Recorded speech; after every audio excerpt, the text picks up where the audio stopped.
Sanda roundhouse kick, why it's different, and how to use it.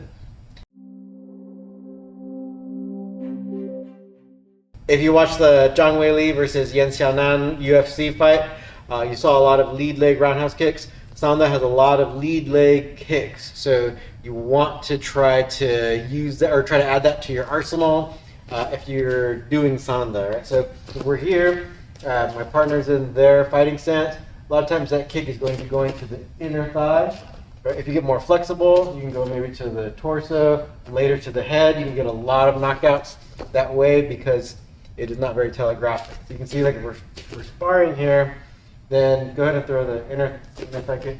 It's really fast because then if my partner throws the rear roundhouse kick towards me, you see it's much bigger movement, right? You see the hips moving. You can see the body moving more than just like springing their leg up.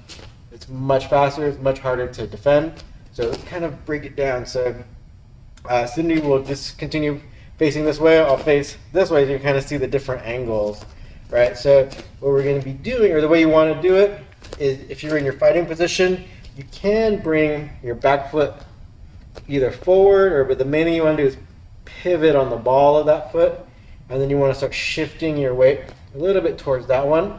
Okay, so you're going to be coming like this, and then once you've relieved the weight off of your lead leg, bring your knee up. Right, and then from here, you're going to continue pivoting on your back foot. You're going to turn your hip over.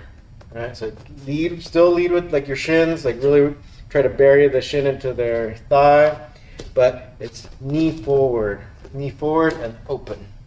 Okay, so you see how, like, when Cindy does the kick, her back toes are pointing this way, and then go and throw the kick, and when she finishes, they're pointing back. Sometimes, like later on when you're actually in a match, they might not go back all the way, but try to build up that pattern because if you're kicking and like your toes are still pointing forward, then you're just putting a lot of strain on your knee joint. You don't want that, especially over time. You might not feel anything, but over time it's just too much strain. Your knees will start to hurt. Okay, so go ahead and we'll do one more thing. So go ahead and do the kick here. Bam. So it's very fast, but once you start getting used to that motion, then you can start getting used to even catching it. It's still possible. So then if she throws it a little bit higher up, right? So then from here, you can still catch the kick. All right, so can you throw the one on this side here?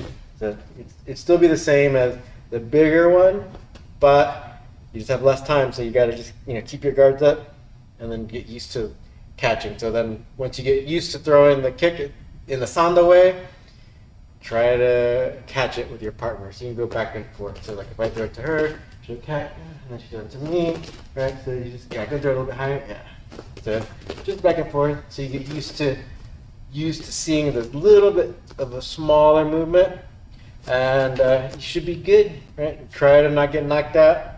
Try your best to catch and throw them down. All right. We'll see you in the next video.